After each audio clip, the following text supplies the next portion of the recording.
Bien, pues continuamos con la ponencia de Juan Manuel López Zafra, autor de los libros Alquimia, cómo los datos se están transformando en oro, y El retorno al patrón oro, libros de referencia en este entorno. Actualmente ocupa el puesto de director general de Economía en la Comunidad de Madrid, es doctor en Economía por la Universidad Complutense y profesor titular de Estadística e Investigación Operativa. Especializado en el tratamiento de datos, Juan Manuel ha tenido otros cargos de relevancia como CDO del Colegio Universitario de Estudios Financieros, director del Máster de Data Science para Finanzas de CUNEF también, fundador de StatPro en 2000, una empresa consultoría en el ámbito del análisis de datos, con lo cual cubre muchos ámbitos y tiene una visión muy interesante. Muchas gracias, José Luis. Muchas gracias por la presentación, cariñosa y amable, generosa. Gracias a Caja 7 y a la universidad por la invitación, que me sorprendió tanto como me gustó, no voy a negarlo.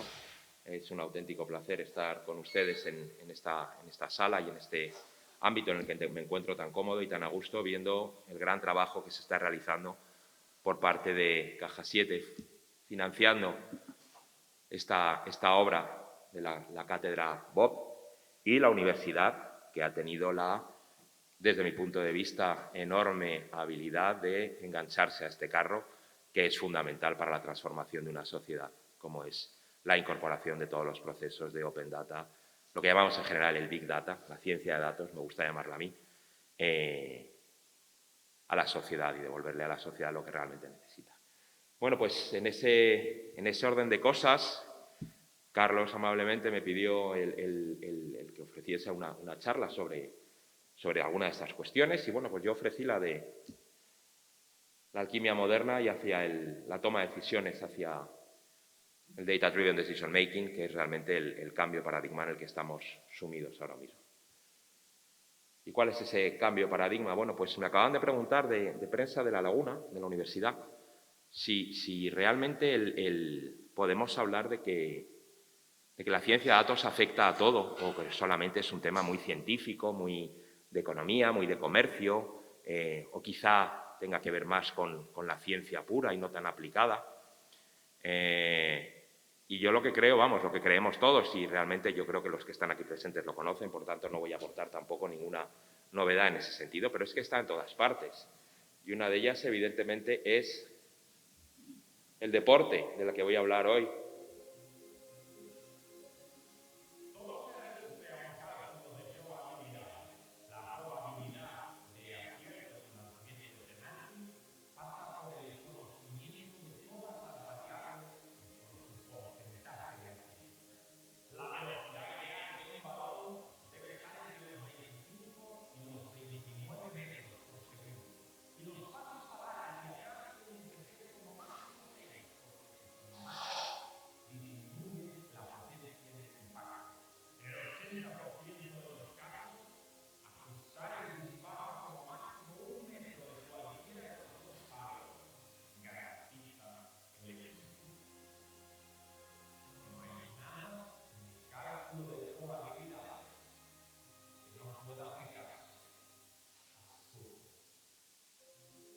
Esta es una perspectiva que hoy ya vemos como un tanto antigua, siendo disruptiva dentro del mundo del deporte, porque ya no hablamos tanto de la probabilidad, ¿cierto?, ¿no?, como del hecho de estar analizando los datos que me llevan a ese cálculo.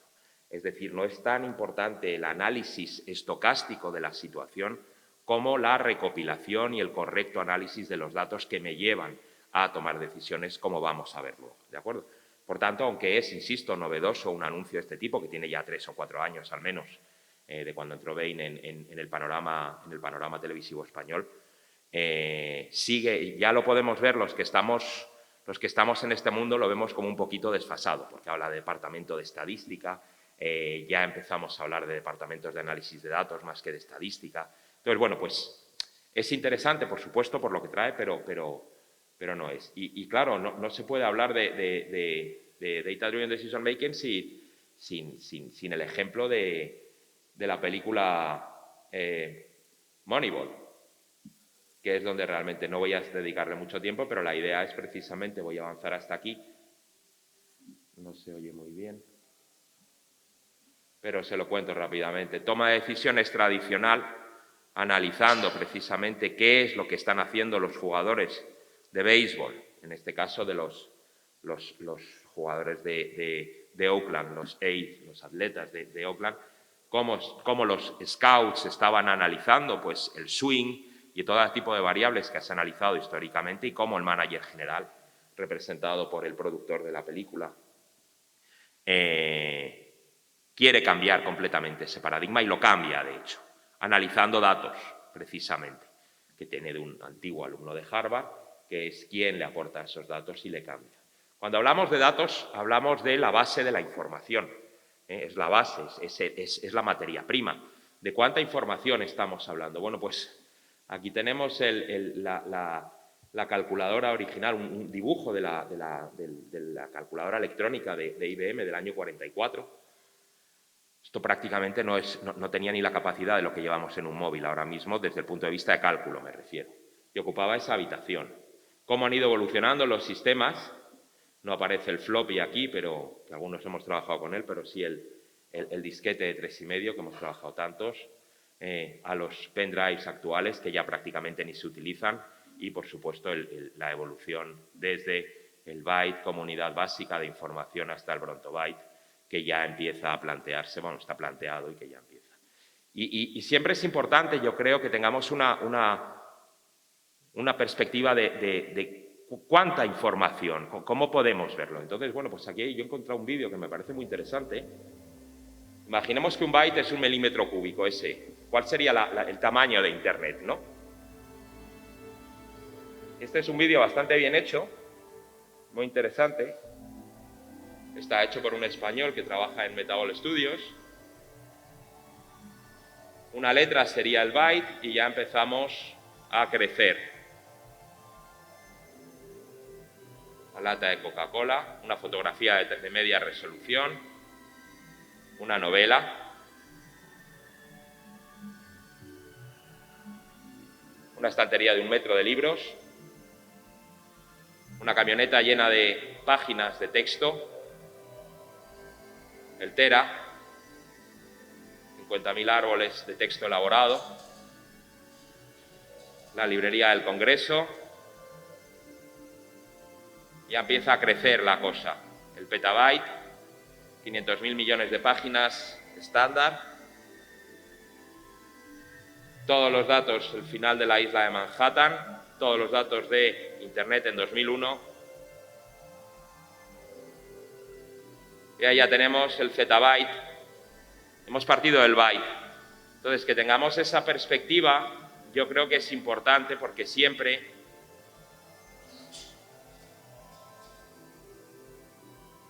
cuando hablamos de volúmenes de información, pues no nos hacemos cargo de lo que eso supone. Hay mucha información, la que se ha creado en el último año, siempre sabemos que es el equivalente a la que se ha creado en toda la historia anterior, ¿vale? Y eso da igual cuál sea el año. 2 años de información creada equivalen a toda la información y dentro de 2 años pues ocurrirá exactamente lo mismo. Siempre está generando porque estamos en una sociedad exponencial en ese sentido, ¿vale? Y lo que sí quería, además del tema del deporte, que luego entraré con más detalles, es ver que efectivamente pues, en momentos tan delicados y tan terribles como los que hemos vivido, no solo delicados, pues la ciencia de datos ha ayudado precisamente en la toma de decisiones. Dice Eric Schadt, que es el director y fundador del Icahn Institute for Genomics del Hospital Monte Sinai de Nueva York, que todos los algoritmos empleados para predecir qué película verás cuando entramos en Netflix y nos selecciona la siguiente película, o qué comida pedirás cuando lo hacemos con Just Eat o con Uber Eats o con el delivery que tengamos, todos esos algoritmos se pueden utilizar en medicina. No es que se vayan a poder utilizar, sino que ya se están utilizando en medicina. No hay diferencias. ¿Qué diferencia hay? Que uno es para temas de ocio y el otro es para temas que tienen que ver con la salud. No estoy valorando la importancia de uno u otro, simplemente estoy señalando las diferencias. Con inteligencia artificial se desarrolló el antibiótico Halicin, cuyas 3 primeras letras HAL tienen que ver precisamente con 2001, una odisea del espacio. Se definió el Halicin precisamente a partir de un algoritmo de inteligencia artificial. InSilico está desarrollando, lleva tiempo desarrollando, mediante técnicas de nuevo de inteligencia artificial que acortan completamente, acortan sobremanera los procesos, antivirales que puedan ayudar contra el coronavirus. Lleva todo su desarrollo y, bueno, pues no está dando los resultados que inicialmente se esperaban, pero la cuestión es que se está trabajando en ello. Y, por supuesto, los Fitbits, las pulseras de actividad que llevamos tantas personas, que no es simplemente, oye, ¿cuál es tu ritmo cardíaco y demás?, sino que al estar conectados, y esto es algo muy importante para zonas como África, donde los centros de salud son tan escasos, la posibilidad de que el reloj, conexión a Internet hay prácticamente en todo el mundo, la posibilidad de que el reloj esté emitiendo una señal al centro médico, a lo mejor a 100 kilómetros de distancia, con las constantes vitales del individuo, pues puede suponer el cambio entre la vida y la muerte en un momento dado, ¿vale? Porque a lo mejor no tenemos un hospital cerca, pero sí podemos tener quizá una unidad medicalizada, que es muchísimo más barata y que puede en un momento dado intervenir, ¿de acuerdo? Entonces, esto es importante que lo tengamos en cuenta. No solamente es el ocio que nos genera a los occidentales la posibilidad de saber cuáles son nuestras pulsaciones, qué hemos recorrido, cuánto tiempo y poder compartirlo en redes, que tanto le gusta a mis hijas, como el hecho de que esto en un momento dado puede salvar vidas. Y, por tanto, de nuevo, ayuda a tomar decisiones, ¿vale? Esta es la base de datos para el COVID, el COR-19 más importante que existe desde el punto de vista de estudios científicos.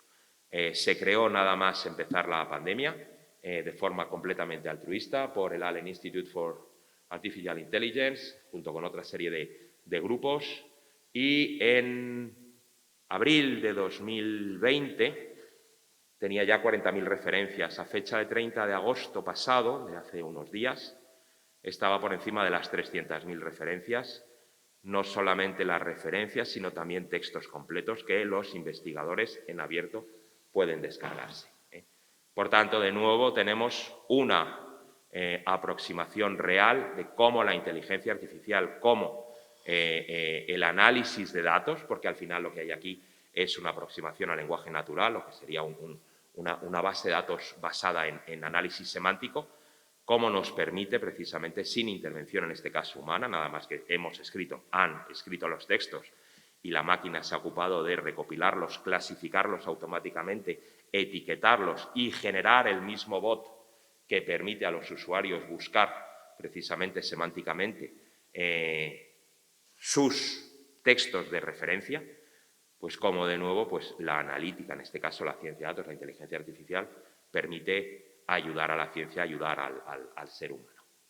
Las fases del proyecto de toma de decisiones basado en datos, pues básicamente son tres, es muy sencillo, viene a ser como prácticamente cualquier otro proyecto, pero quiero que veamos en detalle, un poquito de detalle, de qué hablamos cuando hablamos de fuentes de datos, de qué hablamos cuando hablamos de analytics y, por supuesto, de toma de decisiones basada en esos datos. Y me voy a plantear simplemente unos ejemplos en fútbol y en baloncesto que yo creo que ayudan. En cuanto a las fuentes de datos, me voy siempre a elementos que son de la vida diaria porque creo que estar metidos todo el rato en comercio, en economía, en cómo ya lo saben todos ustedes gracias a Caja 7 y a la universidad, pues cómo está cambiando el panorama, pero hay otros panoramas que no están tan dentro del día a día y, sin embargo, los estamos viendo constantemente, como pueda ser el fútbol, ¿no? Pues en un partido de fútbol se analizan 2.000 eventos distintos y se recopilan más de 56 millones de datos. ¿Cómo se hace eso? Pues evidentemente con cámaras de tracking automático.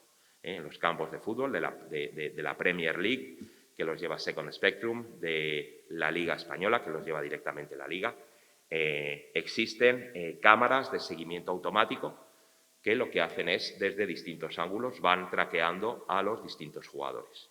Lo hemos visto, por supuesto, en el Canal Plus, en el Movistar, cuando nos enseñan los partidos y hacen ese tipo de análisis, pero vamos a ver que se llega mucho más lejos que lo que vemos, ¿no? Y entonces, a partir de ese análisis de datos, pues tenemos el caso del Leicester. Leicester, que era un equipo de segunda división en la temporada 2014-2015. Tienen aquí abajo cómo estaba situado al final de la temporada 2014-2015. Estuvo a punto de descender por debajo de la segunda división, ¿vale? Y cuando entra Claudio Ranieri, que no es precisamente un jovencito recién licenciado cuando llega a coger el equipo, él se deja asesorar por ese equipo que el Leicester llevaba desde hacía años trabajando, desde el orden de 3 o 4 años antes, ¿vale? El Leicester crea un departamento de análisis de datos, de analítica. Como todo departamento de analítica, un departamento multidisciplinar donde conviven científicos de datos, arquitectos de datos y los masajistas, por ejemplo. Porque al final el masajista y la gente de los sanitarios tienen una información que no tiene el científico de datos si no dispone de la tecnología que ya existe hoy sí para poder predecir lesiones, etcétera, ¿vale? Entonces, un equipo completamente multidisciplinar, con fisios, etcétera. Y, bueno, pues, aplicando técnicas de análisis de datos, pues empiezan a desarrollar una toma de decisiones basada en ellos, precisamente, que les lleva a ser el equipo con menos lesiones en la temporada, el equipo que menos jugadores utiliza en toda la temporada, con los 2 de los 3 jugadores más rápidos. Eso puede que no tenga que ver directamente con la analítica de datos, pero coincide. Y el equipo que más goles y tiros consigue en contraataque. Todo basándose en el análisis de los datos propios y ajenos. Teniendo en cuenta, por otro lado, está ahí, no se ve prácticamente, que es uno de los equipos con menos presupuesto, ¿vale? Nada que ver, por supuesto, con el Arsenal y con los grandes equipos que están ahí. Es uno de los equipos con menor presupuesto de la Liga, acabó en primera posición. Y el equipo, como he dicho antes, que menos jugadores utiliza en toda la Liga, acabando en primera posición. Les lleva precisamente a que a partir del mes de noviembre, diciembre, ya se coloca prácticamente en primera posición y no la abandona hasta el final, ¿vale? Esto es un éxito, precisamente, de la analítica de datos. Dirán, bueno, pues, ¿qué pasó en la temporada 16-17, la 17-18? Bueno, pues que el resto de equipos empezaron a ver que eso funcionaba y, evidentemente, cuando entramos en competencia, pues ya los presupuestos empiezan a contar, lógicamente. No podemos competir en un negocio de venta online ahora mismo con Amazon, pues porque es prácticamente imposible. Y este equipo, el Leicester, empezó precisamente definiendo en Europa, en la Premier, que era una toma de decisiones basada en datos, que luego replicaron, como se ha dicho antes en la presentación, muy acertadamente, por cierto, por parte del director general de Caja 7, que copiar no es malo en absoluto, sí, lo que hacemos es respetar una propiedad, pero la aplicamos a nuestro trabajo diario. En la NBA la analítica lleva aplicándose pues casi tanto tiempo, las estadísticas de baloncesto que se ha hablado siempre llevan ya años aplicándose, pero ha cambiado esa analítica de datos. Esas cámaras que ahora veremos cómo funcionan, han cambiado la forma de juego. Ahí tienen las 200 zonas de tiro más importantes en la temporada 2001-2002. Vemos toda la zona interior de la botella llenita. A la temporada 19-20, la temporada que acabó con el COVID, cómo nos queda la zona de rebote y la zona de triples. En la zona interior no hay, por supuesto que hubo, pero no están dentro de las 200 primeras posiciones, ¿vale? Vuelve a ser una consecuencia de la analítica de datos. ¿Por qué? Porque los equipos se dan cuenta que el esfuerzo y el rendimiento del lanzamiento de 3 puntos no tiene nada que ver con el esfuerzo y rendimiento de un lanzamiento de 2. De manera que especializan a sus jugadores precisamente en ese juego. Aquí tienen a uno de los especialistas en lo que se llama el step back.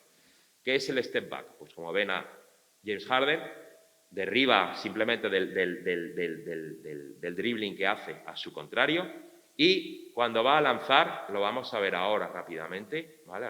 Ahí, cuando va a lanzar da un paso atrás, se coloca detrás de la línea de 3 y machaca la canasta. ¿Podía haber tirado antes? Sí, pero él sabe perfectamente que su rendimiento es mayor. Por cierto, Harden es el primer jugador de la historia de la NBA que lleva marcados más tiros triples, no puntos, tiros triples, tiros de falta personal, más tiros desde la zona de falta personal que tiros de campo. Es la primera vez que ocurre en la historia de la NBA. O sea, que es un auténtico crack y, desde luego, el gran especialista en esto cuando estaba en Houston, ¿vale? Fíjense en el grandote que tenemos ahí, Brook López, el típico armario que diríamos en España, 2,13 metros, 128 kilos, pivot. Fernando Romay en sus tiempos era un bendito a su lado, ¿vale? Bueno, pues en la temporada 2015-2016 hacía lo que se esperaba de él, que es colocarse debajo del aro y tirar. Precisamente el cambio que introduce la analítica de datos es que no vemos diferencia ahora de lo que puede hacer un alero tradicional. Un ala pivot recogería rebotes, por supuesto, ahí están, y lanzaría de 3. Pero es que este señor no es un ala pivot, es un pivot clásico. Insisto, 128 kilos en la temporada 16-17 y 2,13 metros. Y cómo esa analítica ha llevado al incremento de la tasa de los tiros de 3 respecto del total de tiros. Los tiros de 3 puntos, ¿vale? Y la tasa que se ha conseguido, ¿vale? Prácticamente un 40% ya. Y esto es hasta la temporada 19-20, no está incluida la 20-21. Esto, evidentemente, es, de nuevo, producto de la toma de decisiones basadas en datos. Y aquí vemos precisamente un vídeo que es muy interesante desde mi punto de vista, que cambia la perspectiva, y que esto lo introducen los analistas de Second Spectrum, que es quien tiene ahora mismo toda la tecnología analítica de la NBA y, por cierto, de la Premier League. Entonces, aquí tenemos una serie de... Vamos a ver ahora el vídeo, pero lo que tenemos aquí es simplemente una serie de lanzamientos, ¿vale?, agregados por jugador en función de la probabilidad de éxito y la habilidad del jugador calificada o cualificada en función de cómo ha evolucionado a lo largo del tiempo. Y el objetivo es saber, pues, a qué se debe, qué tipo de jugador voy a contratar. Entonces, avanzo para no aburrirles, pero básicamente tenemos eso, los jugadores con menos habilidad, los jugadores más hábiles en la parte por encima del 0, ¿vale? Los tiros difíciles, que estarían aquí, y los tiros fáciles aquí a la derecha, ¿vale? Entonces, la cuestión es...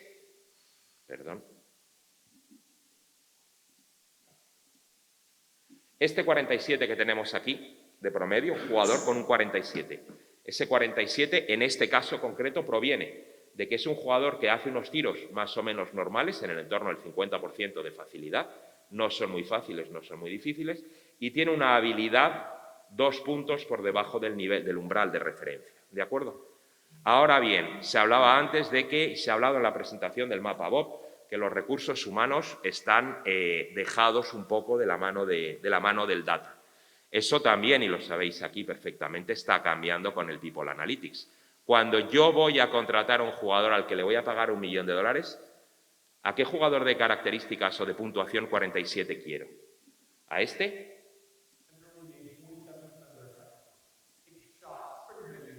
¿O a todos los que están aquí? Porque todos estos son 47. Tengo algunos 47 que son muy hábiles y que tiran tiros difíciles. Quizás si le cambie de posición a tiros más fáciles, al ser un jugador hábil, pase a ser, en vez de un 47, un 52 o un 53, o le voy a pagar ese $1 millón al jugador que, tirando tiros fáciles, relativamente fáciles, es, sin embargo, bastante paquete. Bueno, pues cuando nos estamos jugando una pasta, es conveniente tener en cuenta este tipo de mapas, ¿de acuerdo? Y eso precisamente lo vuelve a plantear la analítica de datos. ¿Cómo hizo? Aunque el Madrid nunca lo ha reconocido, como posiblemente hizo a la hora de tomar decisiones, le llevó a ganar la final de Milán en 2016 contra el Athletic, que todos recuerdan, o por lo menos los seguidores del Madrid y del Athletic recordamos. ¿Por qué aquí hay toma de decisiones basada en datos, aunque, insisto, el Madrid nunca lo ha señalado? Pues a ver si cuando acabe la tanda de 5 tiros, alguien es capaz de decírmelo. Segundo de Marcelo.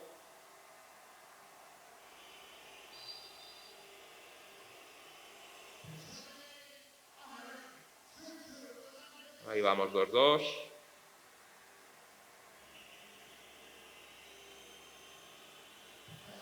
Bale con la zurda, tercero. Y ya estábamos todos cardíacos.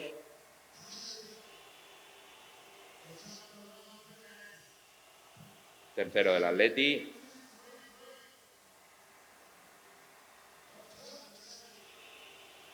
Sergio Ramos, que no lo lanzó fuera del estadio, sino que lo metió perfectamente. Ahora le toca a Juanfran, al pobre, que le tocó sufrir con el quinto lanzamiento al poste.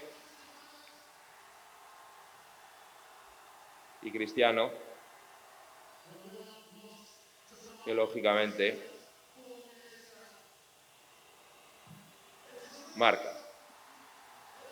Porque hablo de toma de decisiones basada en datos. ¿Qué es lo que hay aquí detrás que me hace sospechar que el Madrid, que tiene un acuerdo con Microsoft desde hace años, y vemos tanto en el Madrid como el Barça los chalecos biométricos que llevan en los entrenamientos, ¿por qué me hace pensar a mí, y en este caso a Ricardo, que es el futbolero, mi colega y coautor del libro, es el más futbolero de los dos? Nos hace pensar que aunque el Madrid lo negó, hay una toma de decisiones, una toma de ejecución del penalti basada en datos. Porque todos los penaltis del Madrid van a la izquierda del portero, todos, absolutamente todos. Dirán, hombre, los del Atleti fueron todos a la derecha, efectivamente. Lo que pasa es que aquí vemos el éxito en este caso. Hay una parte que depende del azar, que es el poste de Juanfran, pero todos los penaltis del Atleti fueron a la derecha de Keylor Navas. Quiero decir con esto que ahora mismo no se deja al azar absolutamente nada cuando estamos hablando de inversiones de millones de euros, ¿vale? Y no se deja, por supuesto, un lanzamiento de penalti. Y en ese sentido, bueno, pues esto es un vídeo de Second Spectrum que hablan precisamente de cómo han construido una máquina que entiende el juego, tanto para baloncesto como para fútbol, como para voleibol. Entonces tienen un algoritmo que traquea constantemente, en este caso desde una cámara cenital, desde múltiples cámaras cenitales, va tanto en partidos de universitarios como en partidos profesionales, va traqueando y analizando el juego. Y se puede aplicar a prácticamente todos los deportes y a todas las actividades que tengan que ver, en este caso, con competición, ¿vale? Entonces es, de nuevo, una forma de ver y cómo se están incorporando precisamente esas tomas a las retransmisiones deportivas, actualizándolas, ¿vale? En la NBA, el gran aporte es el de los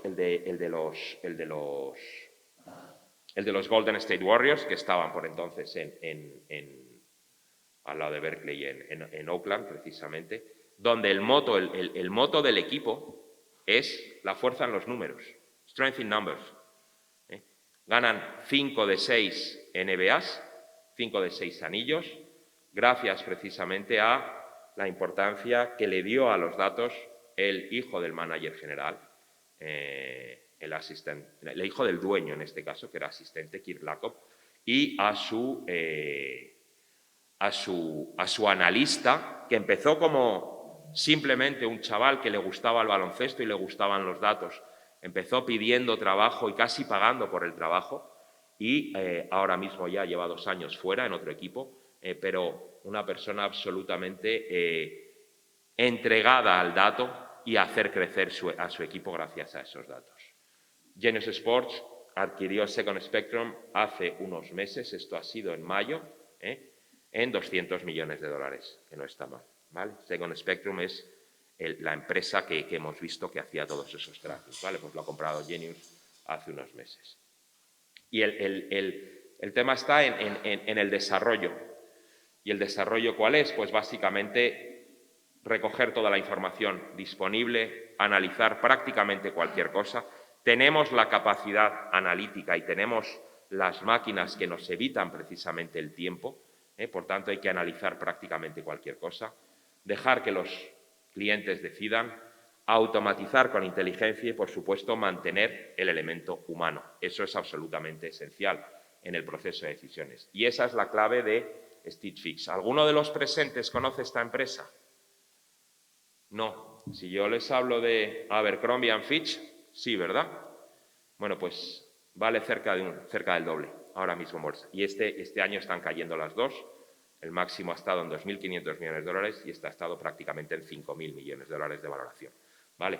El verano no ha sido muy bueno. ¿A qué se dedica Stitch Fix? Pues básicamente Stitch Fix lo que se dedica es una venta por catálogo como la antigua Venca, que lo hacía por revistas, ¿vale? Pero un poquito más moderno, mucho más moderno. Básicamente, en un mundo tan complicado como el de la moda, donde las decisiones de compra de telas, donde las decisiones de compra de accesorios se hacen prácticamente con 18 meses de antelación, ¿vale?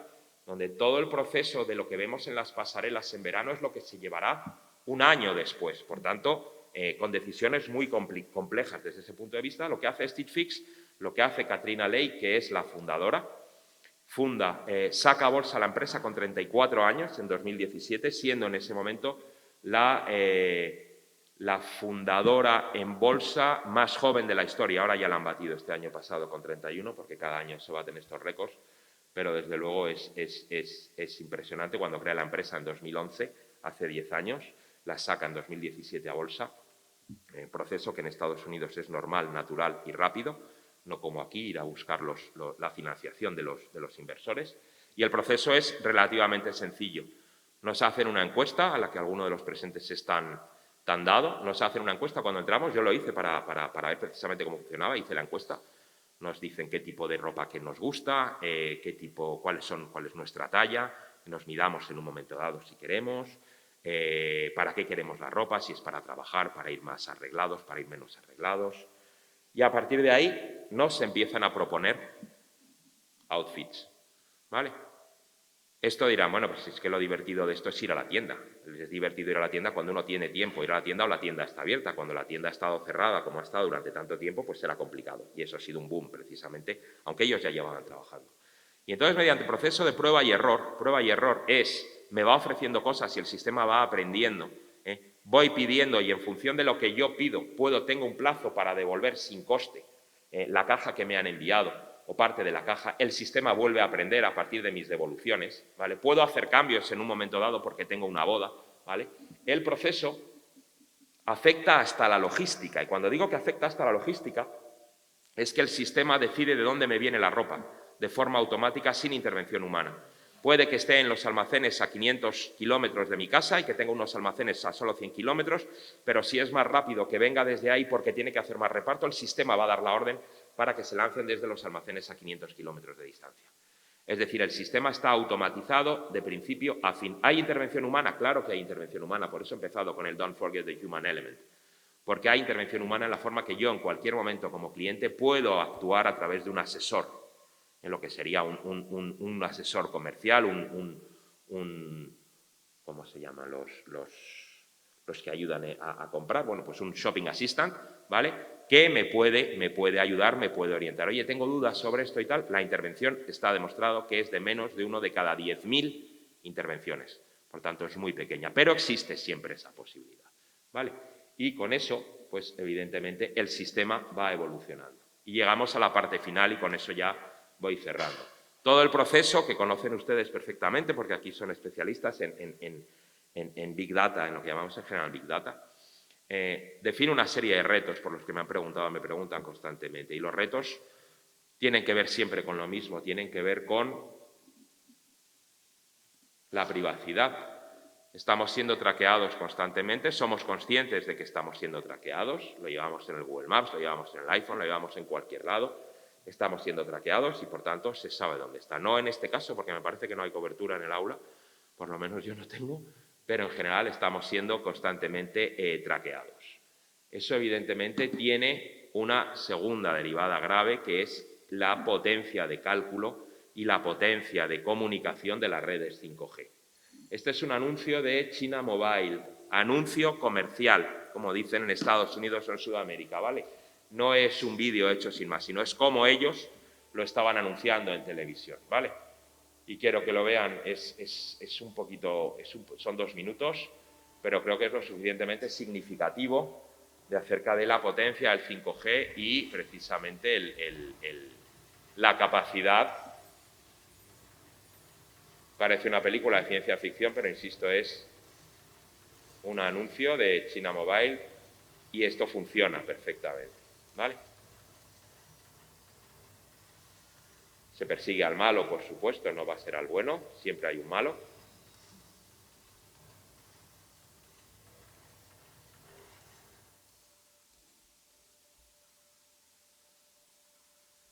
La versión Anonymous, claro.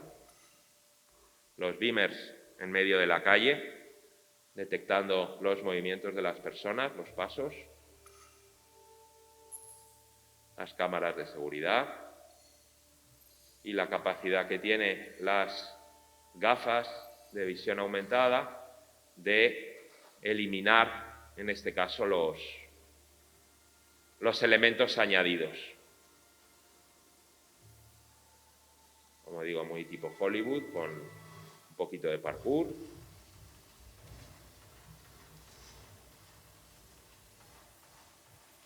La identificación en función de los beamers por dónde está y la elevación de las barreras de forma automática para capturar finalmente al malo. Me dirán ustedes, bueno, pues esto, y el 5G bien grande al final, pues esto no es malo, no es malo siempre que el malo esté perfectamente definido, claro. Si el malo somos nosotros porque somos sospechosos de serlo, tenemos un problema. Y evidentemente, bueno, pues el COVID ha dado al traste con los sistemas de protección de datos que ya no existían en China y que desde luego pues se están extendiendo en todo el mundo. Las cámaras de visión termográfica que permiten identificar la temperatura de las personas y los cascos con ellas identificados, y que este tipo de cámaras ya son el estándar en muchos aeropuertos del mundo, además de las cámaras tradicionales.